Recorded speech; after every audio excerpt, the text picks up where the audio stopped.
Good morning, good morning, good morning mga kadungski. Food content muna tayo ngayon, ulam content.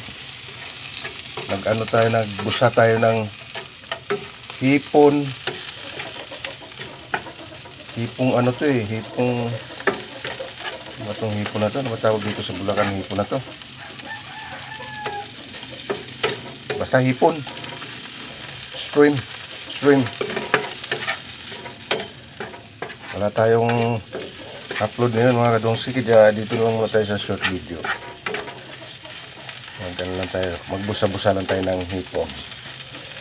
Swahe pala, swahe. Ito yung hipong swahe. Swahe pa ano natin, palutungin natin mga kadungski. Yung malutong na malutong para masarap, yung sabi nila pakarugkog tawagin sa Bulacan.